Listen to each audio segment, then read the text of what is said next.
Leonard had always considered himself a master of control. A man of precision, of polished shoes and perfect alibis. He ran his corporation like a general, every decision calculated, every risk contained. Except this one, Clara. She was wild where Emma was composed, reckless where Emma was measured. She laughed too loud, touched too freely, and made him feel 30 again. That was how he justified it. Not as betrayal, but as relief. As entitlement. As a reward for years of hard work. When he rolled up to the Grand Royale that evening in his jet-black Mercedes, he felt a surge of pride deep in his chest. Not just because the hotel was one of the finest in the city, all gold pillars and crystal chandeliers, but because he owned the night. He had rewritten his schedule, lied to his assistant, silenced his conscience, and here he was, gliding through opulence with a beautiful woman at his arm. "People are staring," Clara whispered, delighted rather than embarrassed as they walked across the marble foyer. She was radiant in a crimson dress that glimmered like spilled wine under the chandelier light. Leonard smirked. "Let them. They probably think you're a celebrity." Clara beamed at that, tossing her hair over her shoulder. She liked being seen. He liked being envied. They reached the front desk.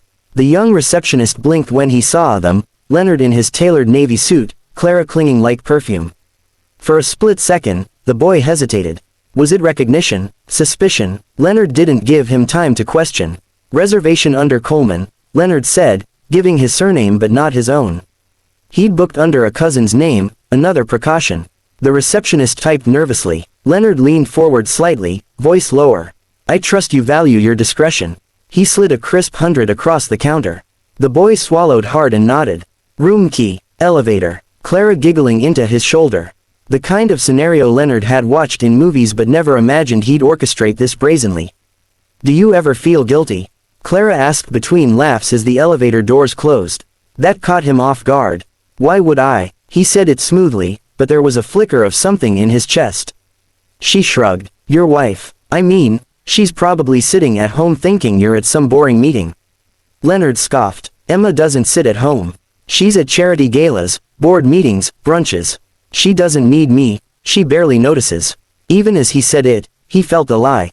Emma always noticed. She noticed when he drank before dinner. She noticed when he wore cologne on days without meetings. She noticed everything, but she never confronted. She simply observed, silently, dangerously. The elevator chimed and opened to their floor. Room 1207 awaited, the door already slightly ajar, as per his request, Petals leading the way.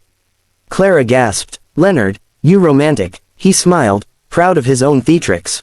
But deep inside, behind the smugness, a strange chill crept up his spine. A feeling like he had walked into a trap he built himself. But he brushed it off. Tonight, he told himself, he was untouchable. Untouchable, until the door opened again. The sound of that unlocking door echoed like a gunshot through Leonard's skull. His arm froze mid-toast, the champagne glass trembling in his grip. Clara, who had been laughing moments before as she fed him a strawberry, stopped with her hand still halfway to his mouth. That metallic click, it didn't belong in a romantic evening. It belonged in a nightmare. Leonard's mind raced. Housekeeping, room service, did I forget to latch the door? But no, he had double-checked. That lock wasn't accidentally failing. Someone had entered with authority. The door opened with agonizing slowness. First, Leonard saw polished black heels. Then a fitted suit, expensive, tailored with surgical precision. Then a familiar gold necklace shaped like an infinity loop. His breath caught. His body turned to lead. "No, no, no, Emma." She didn't gasp. She didn't flinch. She didn't shout, "How could you?" like a typical wronged wife in movies. Instead, she simply stood in the doorway like a queen surveying a battlefield she had already won. One eyebrow arched. "So," she said calmly, her tone chillingly casual, "this is where my frequent flyer miles have been going." Leonard nearly choked on his own breath. His mouth opened and closed like a dying fish. Clara made a tiny squeak, tugging the sheet up to her chin.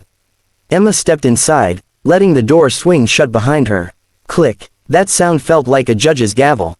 Clara panicked first. "Oh my God, Leonard, who is?" She looked between them. The resemblance, the matching rings, the energy, she figured it out. "Your wife," she shrieked, scrambling backward, nearly tripping over the champagne bucket.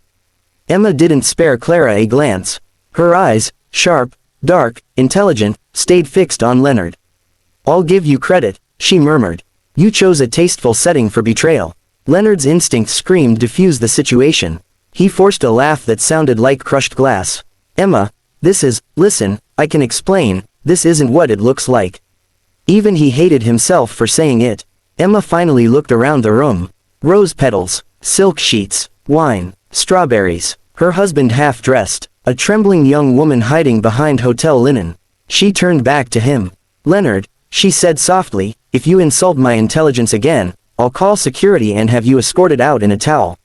Leonard shut his mouth. Silence burned. Clara looked ready to faint.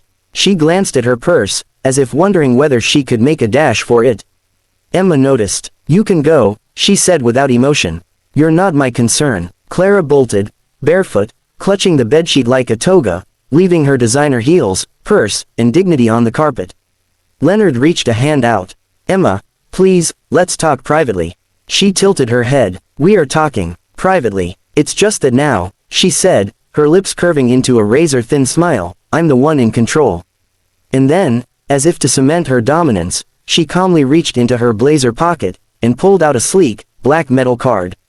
Leonard recognized it instantly. His eyes widened in disbelief. It was the owner access card to the Grand Royale. Emma flicked it between her fingers like a dagger. Surprise, she said, I bought the hotel. Leonard stood frozen, unable to process the words. Bought the hotel? That wasn't possible. Emma was wealthy. Yes, her family came from old money, but she was always conservative, calculated. She didn't splurge. She strategized. If she bought something this big, it wasn't emotional. It was premeditated. You bought this place. When? He croaked. Emma strolled casually toward the writing desk, picking up the champagne bottle and inspecting the label. Last month, she replied. The previous owner wanted a silent partner. I offered full acquisition instead. She poured herself a glass. Apparently money speaks louder than a cheating husband. Leonard stumbled forward, hands trembling. Emma, listen, She held up a finger. He stopped instantly. You don't get to speak yet. She sipped the champagne, unfazed. For years, I suspected. But I waited. I observed. I gathered records, receipts, hotel check-ins under false names. She glanced at the empty doorway where Clara had vanished. Apparently, I didn't even need a private investigator. You're as discreet as a brass band. Leonard swallowed hard, panic rising like bile. I'm sorry, Emma, I made a mistake. Correction, she said sharply. You made hundreds. This, she gestured around the room, is simply the last one. She opened the leather folder she had brought in with her. Papers, neatly aligned. His name, her name. Signatures, legal seals, divorce papers, property transfer agreements, asset liquidation clauses. Leonard's vision blurred. Why you're divorcing me? Emma looked almost amused. What did you expect? A hug? He shook his head wildly. Emma, please, think of our life, our reputation. She leaned forward, expression icy. Our reputation? You're worried about yours. She tapped the papers. That's why I'm giving you a choice. Leonard hesitated. Choice. Emma nodded. You sign everything, house, cars, investments, majority company shares, to me.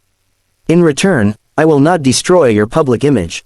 You'll walk away quietly. No media, no scandal, just a quiet separation.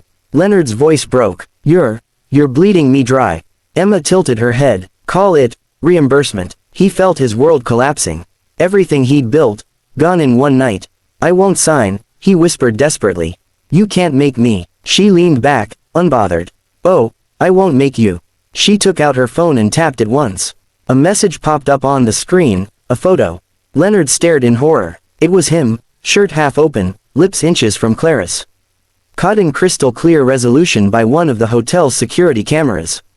Emma's voice was soft. If you choose not to sign, this goes to every board member, every investor, every business journalist in the city. And then, my dear, you won't have assets to fight for. Silence. The kind that suffocated. Leonard's shoulders slumped in defeat. His pride, his empire, crumbled into dust. Slowly, with shaking hands, he picked up the pen. As the ink met the paper, Emma watched without blinking. When he finished, she calmly collected the folder. This room, she said, heading to the door, is charged to your personal card. Consider it your farewell gift to yourself. She paused at the exit, glancing back. You walked in a king. You leave a cautionary tale. And with that, She left him standing alone amidst rose petals, champagne, and the ruins of his ego.